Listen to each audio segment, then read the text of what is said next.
Salam saudara, silakan duduk. Puji Tuhan. Ini minggu kelima saudara ya. Jadi ada tiga teman kita yang akan bersaksi ya, mungkin nanti didampingi juga oleh pasangannya ya. Saudara, saya mau bacakan Wahyu pasal 12 ayat 11, coba ditayangkan ya. Wahyu 12 ayat 11. Ini dari ayat ini dibuat satu lagu ya. Oleh darah anak domba, oleh kesaksian kita, iblis dikalahkan, kuasanya dihancurkan oleh darah anak domba. Ya, Wahyu 12 ayat 11. Oke? Bisa ditayangkan? Saya bacakan ya. Dan mereka mengalahkan dia oleh darah anak domba, ya, dan oleh perkataan kesaksian mereka, ya. Karena mereka tidak mengasihi jiwa mereka sampai ke dalam maut, ya. Jadi ada perkataan kesaksian. Kata kesaksian itu marturia. Ya, di sini ada 3 dokter, saudara. Nanti bisa ya, yang ahli bahasa asli ya. Marturia itu saksi, saudara. Ya, saya ngecek. Apa arti kata kesaksian itu? Marturia itu kesaksian tentang kebenaran, kesaksian tentang Yesus Kristus, pernyataan atau bukti yang meneguhkan suatu fakta. Jadi gini, dalam hidup kita kadang-kadang bisa aja kita mengalami kekecewaan karena sesuatu yang kita harapkan tidak terjadi, atau mulai timbul keraguan tentang suatu hal. Saya juga ngalami kayak begitu. Kadang-kadang bener gak ya Tuhan, tapi aku percaya firman-Mu ya dan amin, tidak pernah berubah. Lalu ada kesaksian yang saya dengar meneguhkan apa yang sedang saya doakan, yang sedang saya harapkan, bahwa itu bisa. Ada banyak hal yang contoh ya, yang saya bisa ceritakan itu meneguhkan. Karena begini saudara, pikiran manusia itu seperti blokade. Saudara tahu selama kurang lebih 70 tahun, semenjak ada pertandingan atletik ya, lari cepat sprint 100 meter, tidak pernah bisa lebih cepat dari 10 detik. Gak pernah bisa. 70 tahun saudara. Jadi orang berpikir itu batas maksimal manusia 10 detik. Gak bisa kurang dari itu. Sampai kemudian ada satu orang yang tembus itu 9, sekian detik bisa. Sejak itu terjadi orang berikutnya lagi. Karena di pikiran ini yang tadinya diblokade bahwa itu nggak mungkin, ternyata bisa ditembus. Saudara baca Alkitab, hati-hati juga. Ya, saya sering bagikan tuh Mazmur 90. Ya, perkataan Musa, umur kita 70 atau 80 tahun. Kalau saudara pelajari Alkitab, setelah itu tokoh-tokoh di Alkitab memang usianya sekitar itu. Daud aja 70 tahun. Tapi hari ini ada orang namanya Mahathir Muhammad, bulan Juni 101 tahun usianya. Tahun lalu masuk ke Indonesia, naik jet pribadi, memang bawa dokter. Bukan jalan-jalan, ada urusan bisnis. 100 tahun.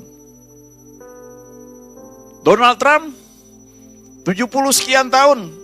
Jadi presiden, dan saudara lihat kayak sekarang kayak begini ya. Ada banyak hal kontroversial yang dia buat dan kita percaya, kita doa semua dalam rencana Tuhan. Ya. Tapi setelah dia waktu itu yang pertama ada siapa namanya itu, Biden. Ya, itu presiden tertua Amerika yang pernah dilantik saudara. Ya, umur 70 lebih, bukannya ngomong cucu di rumah ya, tapi masih bisa berprestasi. Padahal Mazmur bilang umur manusia 70-80 tahun. Saudara tahu orang Jepang yang hari ini hidup usianya di atas 100 tahun, itu jumlahnya hampir 100.000. 99.000 sekian orang. Hampir 100.000. Usianya di atas 100 tahun, masih hidup. Dan setidaknya ada satu orang yang tercatat mencapai umur 120 tahun. Seperti kitab Kejadian pasal 6. Dan ada dokumentasinya. Nah, saya suka bergurau, kenapa orang Jepang ya biasa bisa mencapai usia di atas 100 tahun. Kalau menurut saya karena orang Jepang tidak baca Mazmur 90. Jadi mereka nggak tahu bahwa ada yang bilang gitu. Jadi mereka hidup aja dan mereka bisa lewat 100 tahun. Tapi ada hamba Tuhan lain yang bilang begini, orang Jepang walaupun mungkin tidak baca Alkitab, tapi mereka respect sama orang tua. Dan hukum Taurat yang kelima berkata, hormatilah kedua orang tuamu, supaya lanjut usiamu dan baik keadaanmu.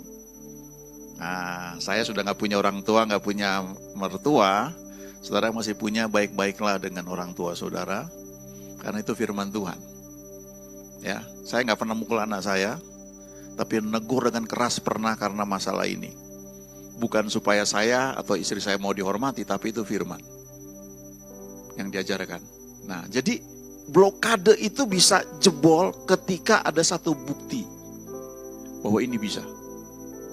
Nah, itu perlunya kesaksian. Tapi kita tidak mengajarkan kesaksian, tetap perlu ada firman. Ya, kesaksian meneguhkan firman. Kesaksian bukan untuk ditiru mentah-mentah, firman yang kita tiru. Karena nanti kesaksiannya bisa beda-beda.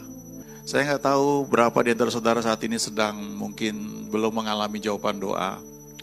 Coba tiru kata-kata dalam lagu ini, ku sembah kau senantiasa. Menyembah Tuhan tuh membuat hati kita tuh terarah kepada Dia. Karena seringkali tanpa kita sadari, kita nanti kekanak-kanakan. Ya. Kita ingin sesuatu yang Tuhan tahu itu tidak cocok buat kita. Tapi Tuhan menghargai keinginan kita. Ya. Kita meminta dalam nama Yesus itu bukan untuk keinginan Tuhan Yesus, keinginan kita. Saudara perlu pelajari itu tuh ya. Tapi bagaimana keinginan kita bisa selaras dengan kehendak Dia? Nah, itu salah satu bentuk praktisnya adalah menyembah Tuhan. Sehingga semua yang bukan dari Tuhan itu akan hilang.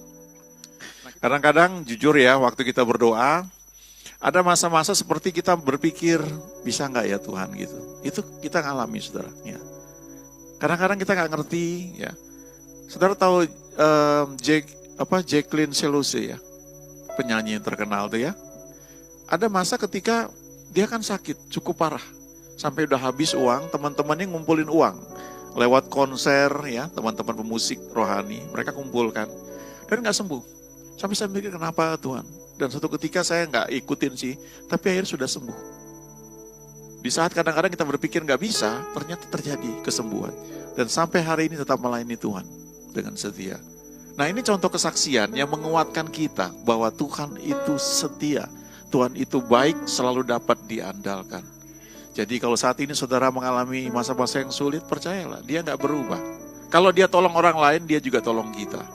Yang penting tetap jalan bersama Tuhan. Perhatikan ya.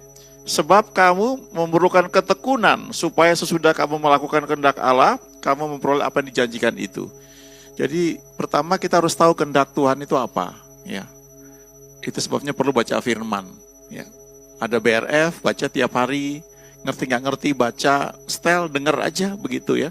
Nanti dari 5 pasal itu mungkin ada 1-2 ayat yang perlu direnungkan gitu. Nah itu dicamkan, direnungkan. Nanti bisa aja tuh nanti ayat itu nyambung ke beberapa bulan kemudian. Ya. Tapi ini harus kita lakukan terus supaya kita bisa mengerti kehendak Allah. Setelah kita tahu, kita perlu lakukan. Ya tadi Bu Mel bagikan, ya dia cerita mengenai menabur. Ya. Itu firman saudara, itu belum bicara perpuluhan. Selama bumi masih ada, musim menabur dan menuai tetap ada. Jadi selalulah menabur yang baik, ya, menolong orang lain. Kita nggak harus cukup kaya untuk bisa menolong orang lain, saudara. Ya, saudara itu firman, menabur kamu akan menuai, itu janji Tuhan. Jadi Bu Melani sudah ngalami itu berlaku bagi setiap kita yang percaya. Nah, perlu lakukan. Lalu yang ketiga perlu tekun.